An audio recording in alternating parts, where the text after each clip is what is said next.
Today we are going to discuss the blood supply of the cardiopulmonary system.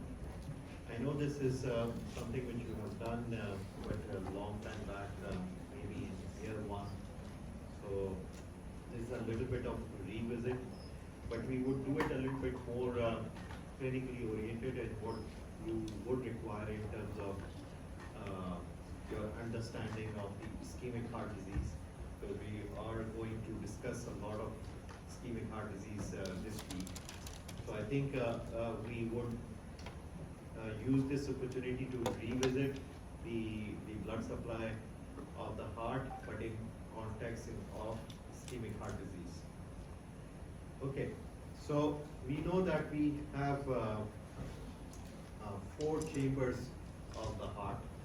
One is the right atrium, right ventricle, left ventricle, and the left atrium. These are the 4 major chambers of the heart. The anterior surface of the heart, if you see, you would see certain grooves here. One is the atrioventricular groove, which is running all around between the atria and the ventricle. So there is an anterior part of the atrioventricular groove, and there is a posterior part of the atrioventricular groove. And there is right side and the left side. So there is right atrioventricular, left anterior atrioventricular groove, and the left posterior and the right posterior atrioventricular groove. And you would see that within these atrioventricular groove, you have certain arteries running into it. Okay? So we'll talk about which artery is running in which groove. So for example, if you see here, this is the right anterior atrioventricular groove, and you can see the right coronary artery is running here. And along with it, there is a vein which is called the small cardiac vein. So within the right anterior atrioventricular groove, you would have the right coronary artery and you have the small cardiac vein. They are the ones which are running within this groove. If you look at this groove, which is the interventricular groove, so this is between the 2 ventricles, the right ventricle and left ventricle, you would see the left anterior descending artery and the great cardiac vein. These are the 2 vessels which are running down in the right into the anterior interventricular groove. The left atrioventricular groove, anterior part of the atrioventricular groove, as well as posterior part of the left atrioventricular groove, you would see an artery which is called the circumflex artery or the left circumflex artery. And you may find in the posterior part the middle cardiac vein also, or the left coronary sinus in the left posterior atrioventricular groove located. And you can see the big vessels here. This is the superior vena cava, inferior vena cava. You can see the pulmonary trunk, and you can also see the arch of aorta with the 3 big vessels coming out of it. The carotids and the left carotid, the right carotid, and subclavian arteries, which are basically arising of brachiocephalic, the carotid and so these are the major vessels which are coming out from the arch of aorta. Now what you need to know about the coronary vessels is that the blood supply to the heart is coming from the right and the left coronary arteries.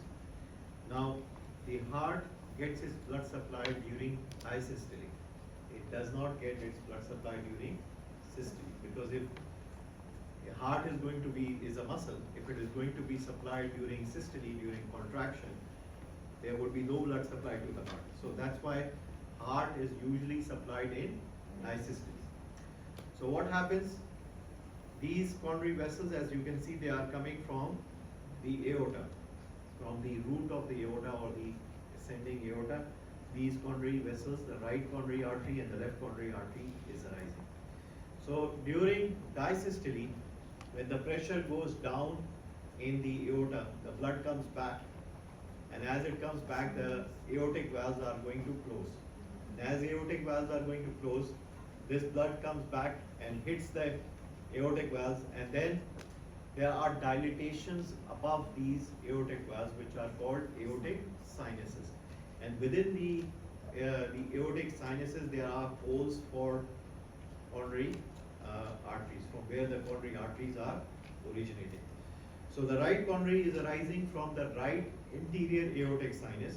So this is the hole which is just above the right anterior cusp of the aortic valve, while the left coronary artery is going to arise from the left posterior aortic sinus. So the origin of the right coronary artery is right anterior aortic sinus. The origin of the left coronary artery is left posterior aortic sinus.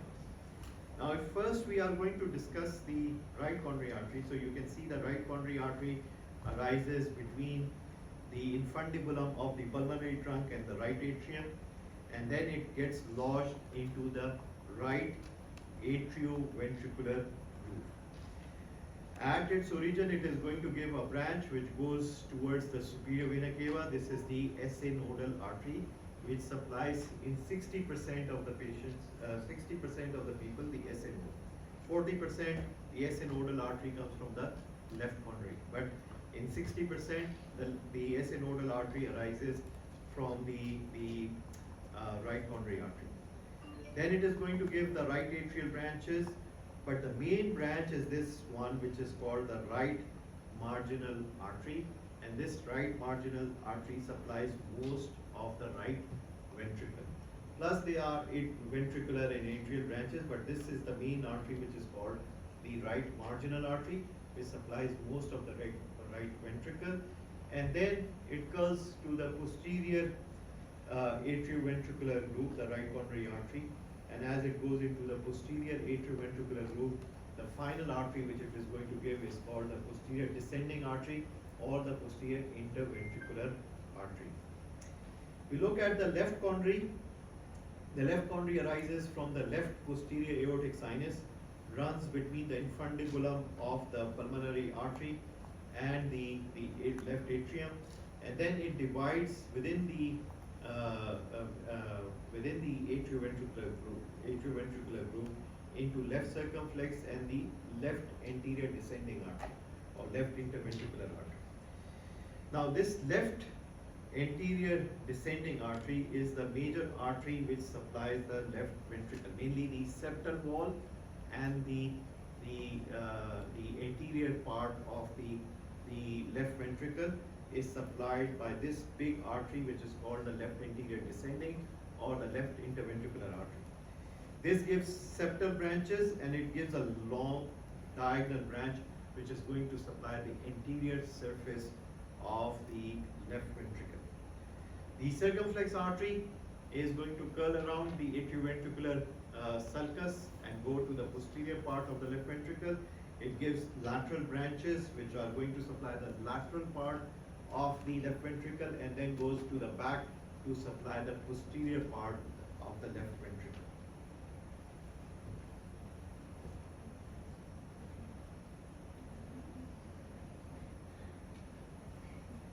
So if we see the posterior view of the heart, you are seeing this right coronary artery which is curling around the right atrioventricular groove, and then it gives this big artery which is called the posterior descending artery or posterior interventricular artery, and this artery is going to supply the posterior 1/3 of the septum. Anterior 1/3 of the septum is supplied by the left anterior descending.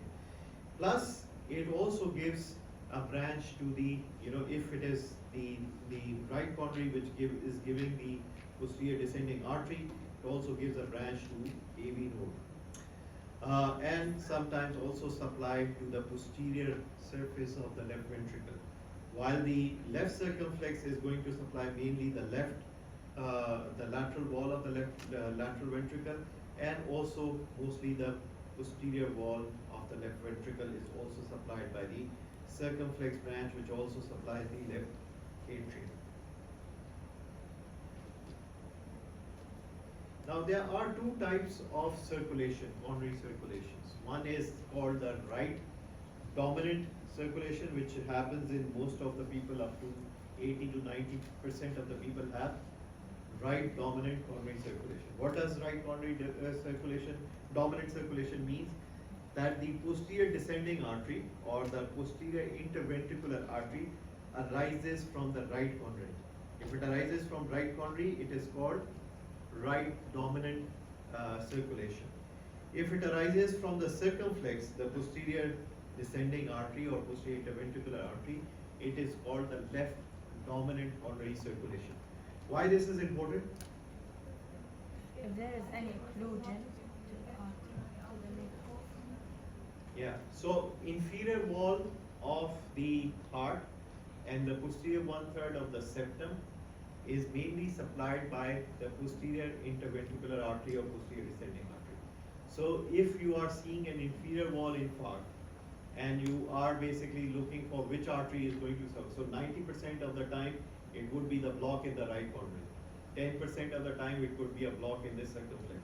There could be an AV nodal block because the artery which is going to give rise to the posterior descending artery is also going to give rise to the AV nodal artery. So if it is the right dominant circulation, the AV node is supplied usually by right coronary artery. If it is the left coronary circulation, left dominant circulation, then you have AV node supplied by the left circumflex artery. So you need to also see which artery would be occluded in which set of scenarios.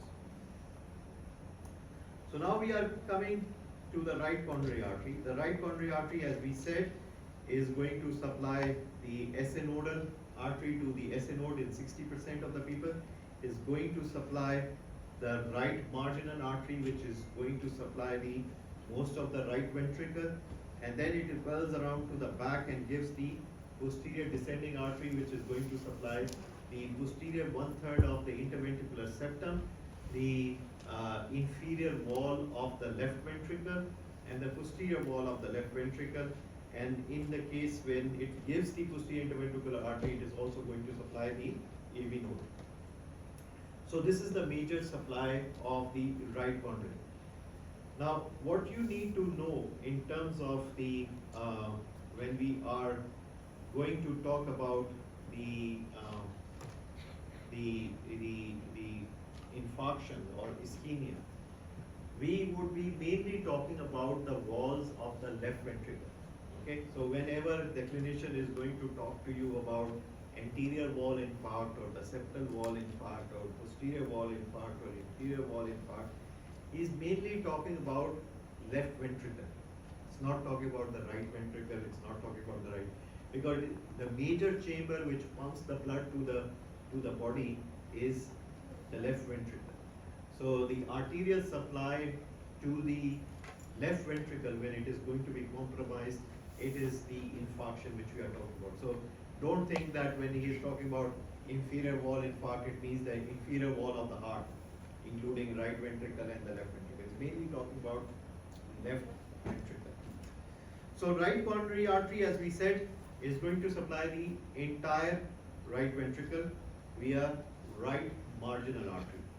In 90% of individuals, it is going to give rise to the posterior descending artery, which supplies the inferior wall of the left ventricle. So if the right coronary is gone or is obstructed, in people with right dominant circulation, they would have an inferior wall infarct, which means inferior wall of the left ventricle. When RCA is, or the right coronary artery gives off PDA, the anatomy is referred as right dominant, as we said. When it is coming from the left circumflex, the circulation is called left dominant.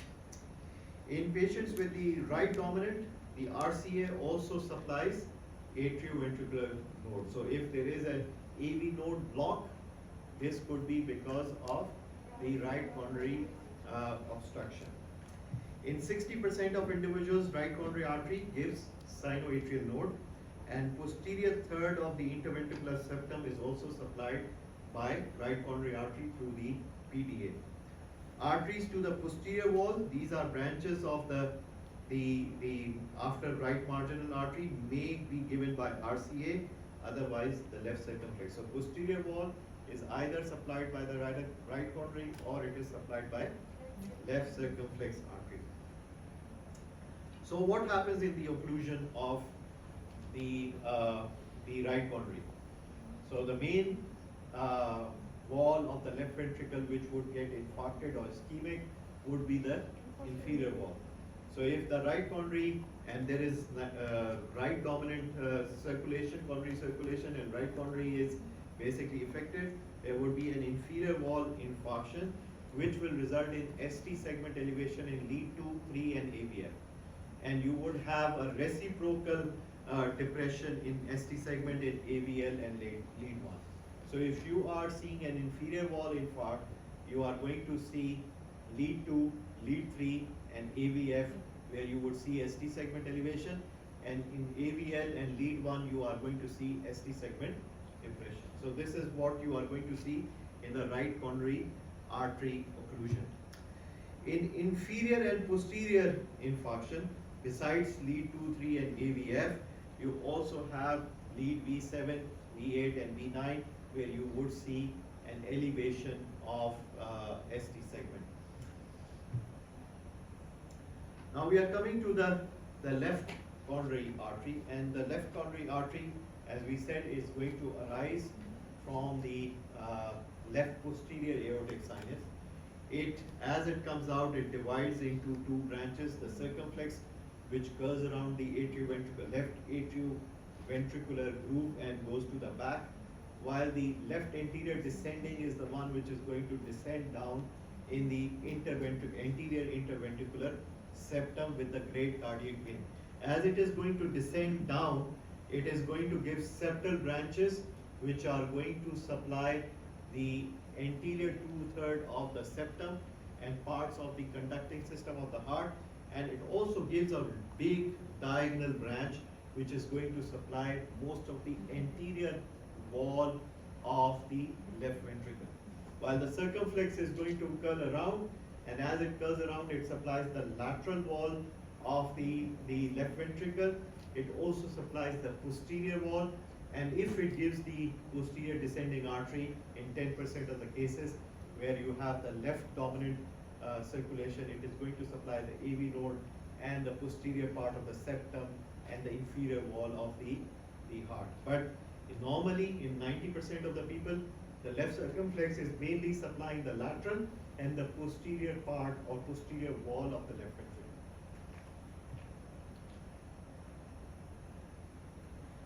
So if you have an occlusion of the left anterior descending artery, which is the main artery coming out from the left coronary, and if it is a proximal occlusion, just as it comes out, after dividing from the left circumflex, it gets occluded, you would see changes in most of the anterior and the lateral leads.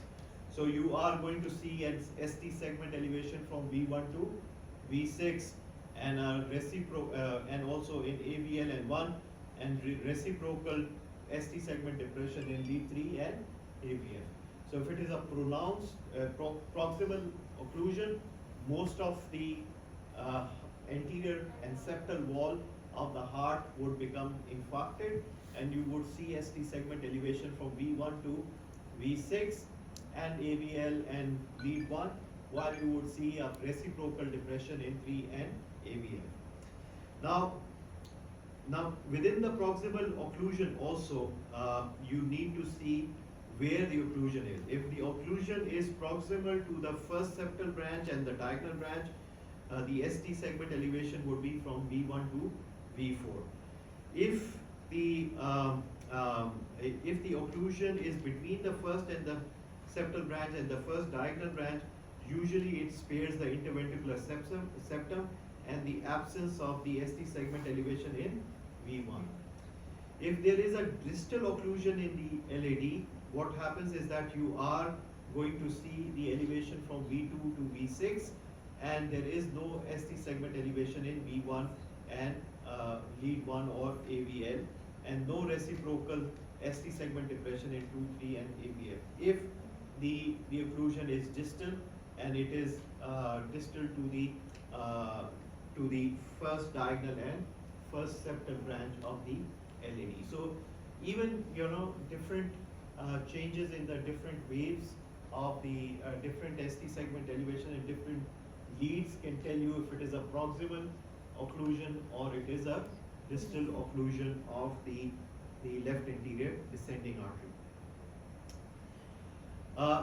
Right ventricular infarcts, usually you would not be able to see with the normal chest leads. You need to have right-sided chest leads from V1 to V6 to see the infarction in the right ventricle. Otherwise, you would see a depression in these waves. So rather than ST segment elevation, if you are looking at the normal chest leads, if you are looking for the right ventricular infarction, you would see ST segment depression on this side. But if you want to see the infarction, you have to have the chest leads on the right side. Okay, then we are coming to the left circumflex artery.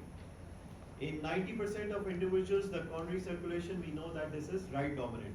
If it is the left dominant, the left circumflex is going to supply the basal and mid parts of the posterior lateral wall, and it is going to also supply the septum if it is a left dominant circulation. Occlusion of the left circumflex artery will mostly affect the posterior and the lateral part of the left ventricle. So posterior lateral part of the left ventricle is the one which is going to be affected by the occlusion of the left circumflex.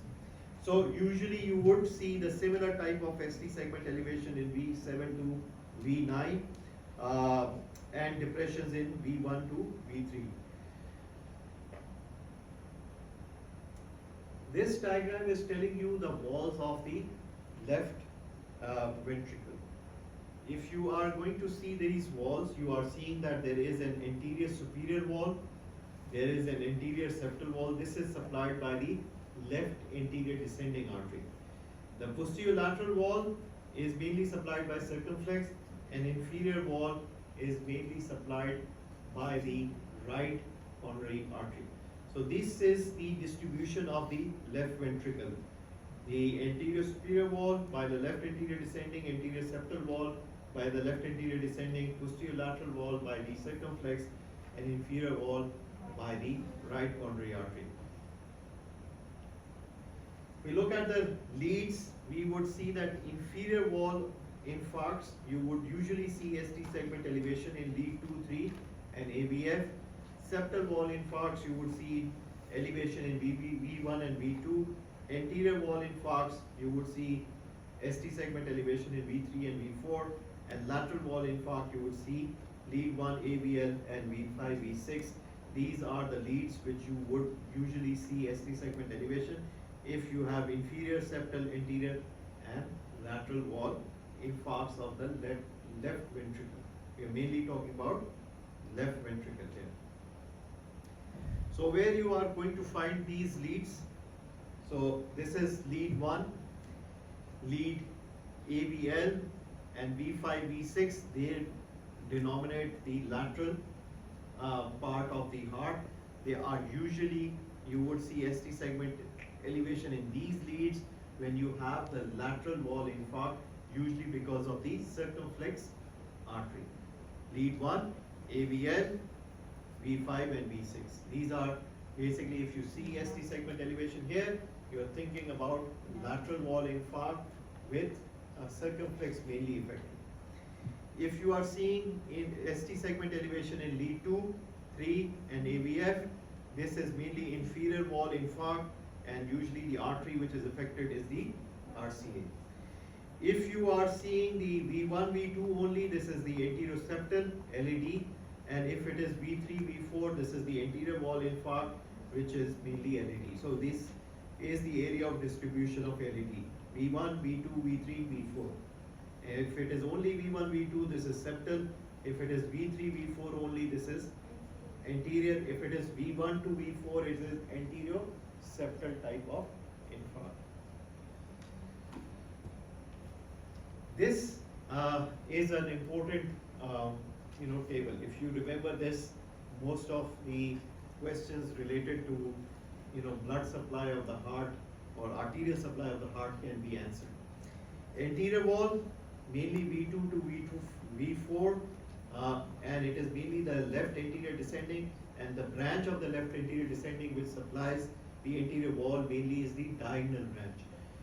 What you are going to see is the ST segment elevation and T-wave inversion. This is what you are going to see if you have an anterior wall infarct. In a septal wall infarct, you have elevation in V1 and V2. The main branch of the left anterior descending which is going to be affected is the septal branch. You would see the ST segment elevation, T-wave inversion. Lateral wall, V5, V6, lead 1 and AVL. Left coronary artery, main branch is the circumflex which is going to be affected. You are going to see the ST segment elevation. Inferior wall, you would see the lead 2, 3 and AVF. Right coronary artery mainly, posterior descending branch of the right coronary artery in the right dominant circulation. If it is a left dominant circulation, you would find the left circumflex, the main artery supplying here. What you would see ST segment elevation and T-wave inversion. The posterior wall, in the posterior wall, you are going to see the V1 to V4 left coronary artery, circumflex branch, or sometimes the posterior descending artery of the right coronary. What you are seeing is the ST segment depression, because posterior wall and the right heart or right ventricle you cannot see with the normal chest leads. You need to have the right sided chest leads. So on the left side you are seeing the ST segment depression. There? Yep.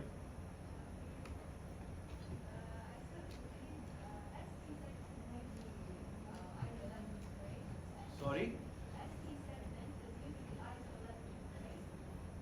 ST segment is usually isoelectric. If it is elevated, it means that there is more current there. Yeah, so if there is a current of injury in myocardial infarction, the ST segment would not be isoelectric, it would be up. Usually in angina, there is a ST segment depression.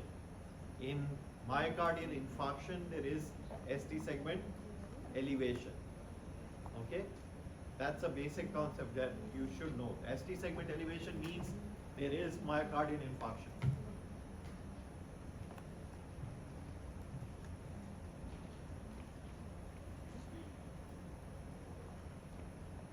Okay. This is the blood supply of the conducting system of the heart. So what you are seeing here, this is the SA node.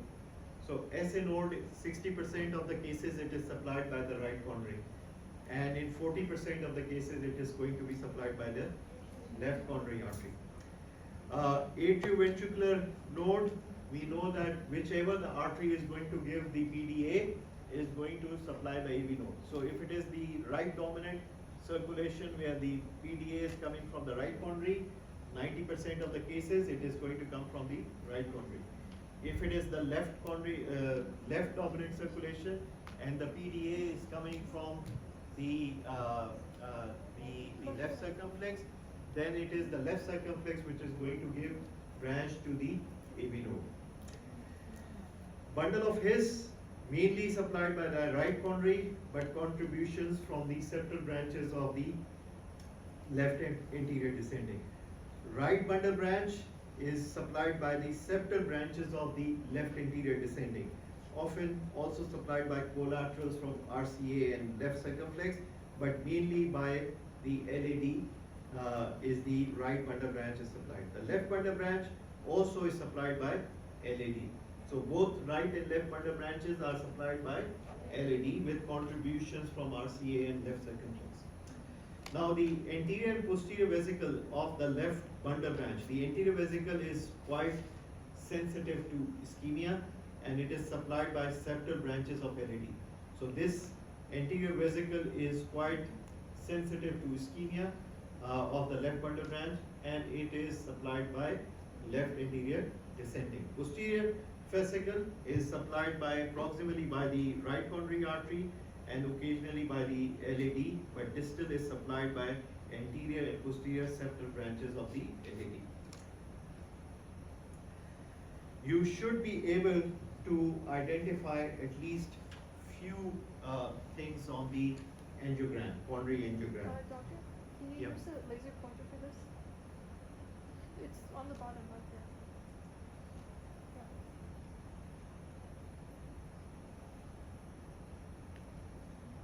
Yeah. No, doctor, laser pointer. It's above it.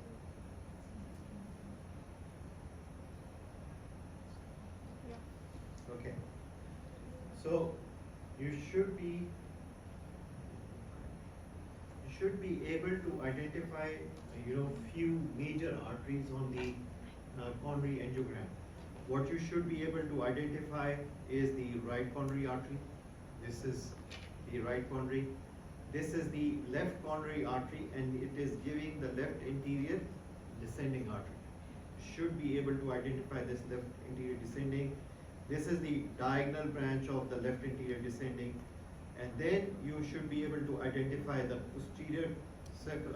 left circumflex artery, which is here, and it is curling around the left side. And the right coronary artery, if you continue down, and you will see it is giving the PDA, or posterior descending artery. So this is the posterior descending artery.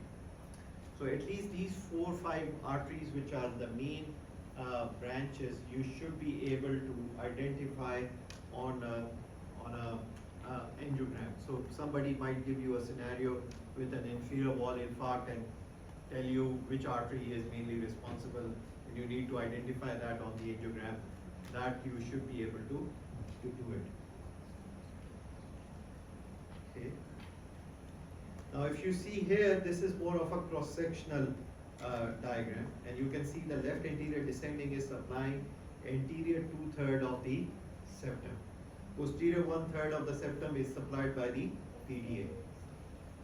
Here you are seeing the branches of the left anterior descending. So this is the left anterior descending, and then you have the diagonal branch of the left anterior descending. The septal branch is coming out from the left anterior descending. This is the circumflex. It is giving the marginal branch, which is supplying the lateral part of the left ventricle, and then going back towards the posterior part, where it is going to supply the posterior part of the left ventricle. This is the RCA, and it is giving the right marginal artery, which is going to supply the most of the right ventricle, and then it will go back and give rise to the posterior descending artery, which is going to supply most of the inferior wall of the left ventricle, as well as posterior 1/3 of the interventricular septum. Now we are coming to the venous drainage of the heart.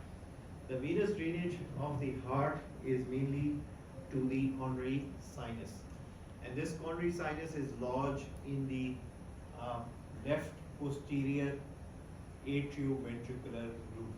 So wherever the circumflex is, you also have in the left posterior atrioventricular groove, you can see this large vein, which is called the coronary sinus.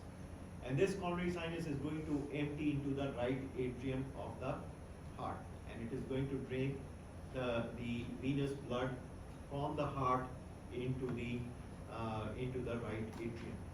There are 3 major tributaries. One is the great cardiac vein, which is present in the anterior interventricular septum, along with the left anterior descending artery. So this great cardiac vein curls around the left atrioventricular groove, and then go and open into the left end of the coronary sinus. You also have the small cardiac vein, which runs on the right atrioventricular groove and goes into the coronary sinus. And in the posterior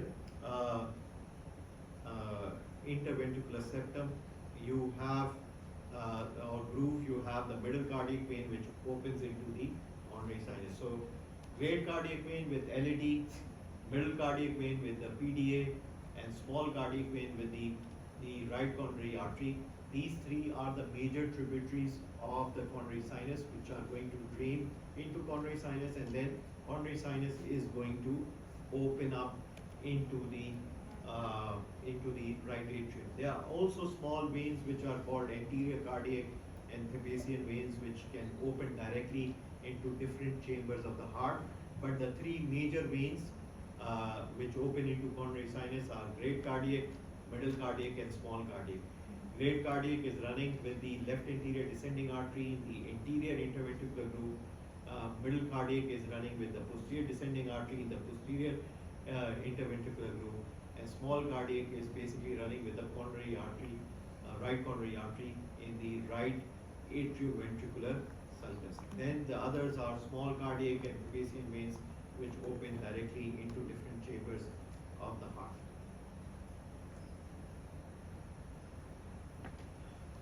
This is, you know, the radiograph of the heart with, you know, you can see different parts of the heart here.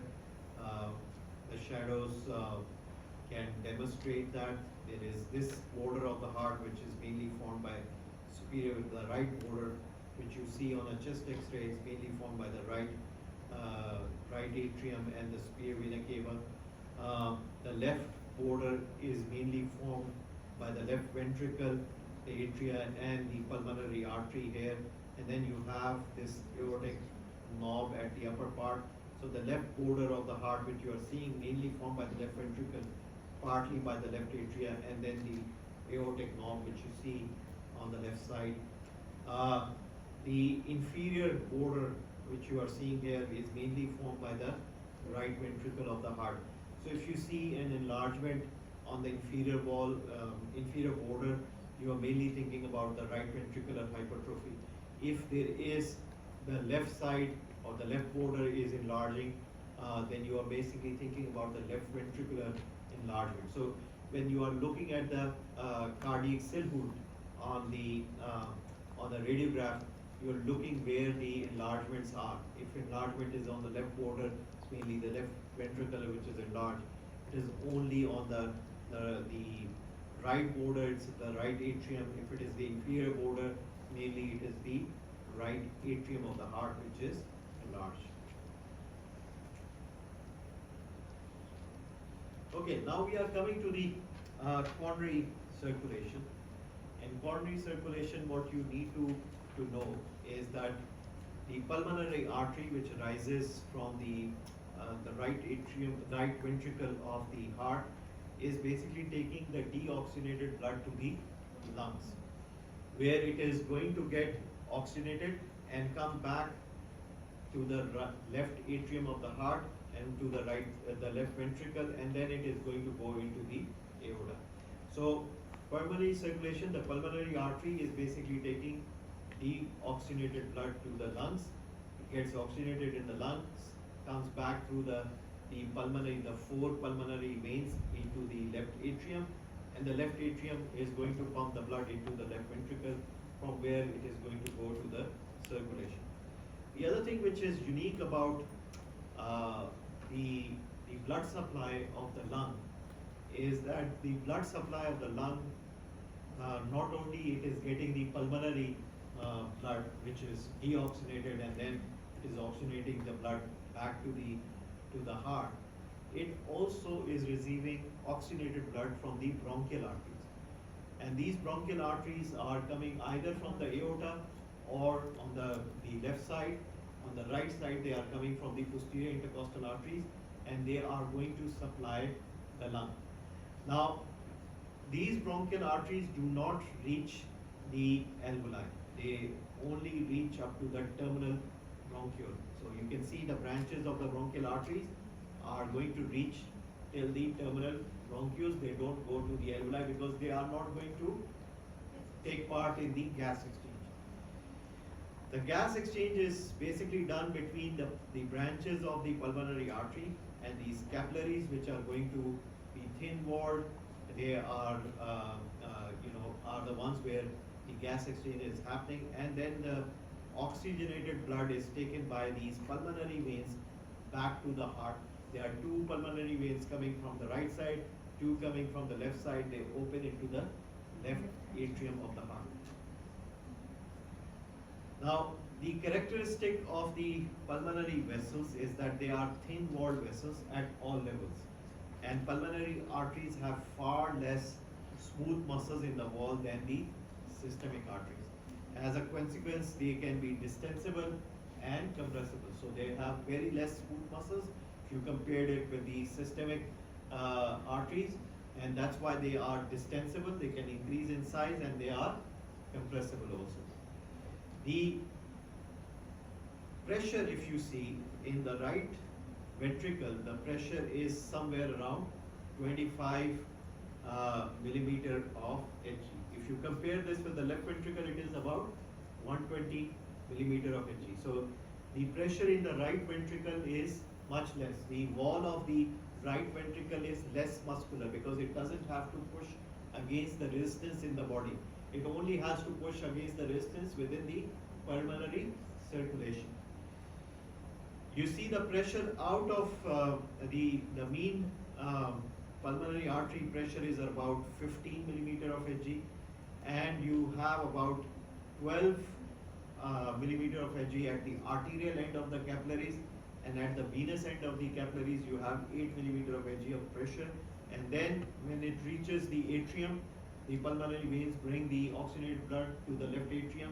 The pressure is about somewhere around 5 millimeter of Hg. So if you minus this pressure, so only 5 millimeter of Hg is the pressure here in the left atrium. Imagine if there is a problem in the left ventricle, or the left ventricle starts to fail. So what would happen? The pressure would increase in the left atrium. As the pressure is going to increase in the left atrium, and the difference between the left atrium and the mean pulmonary arterial pressure is only the difference is 10 millimeter Hg. So if it increases a little bit, the pressure in the pulmonary arteries will increase, and because they are leaky, they would start to leak the fluid into the interstitium or in the alveoli, leading to pulmonary edema. So one of the signs of the left ventricular failure is pulmonary edema.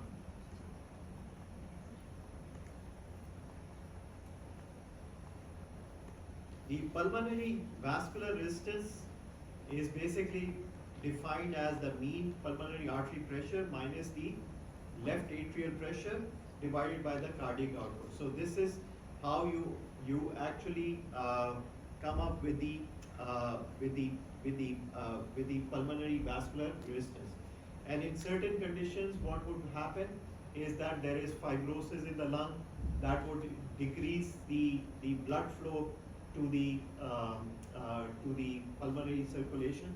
So lung fibrosis is going to increase the pulmonary vascular resistance because the mean arterial pressure, pulmonary arterial pressure, is going to increase.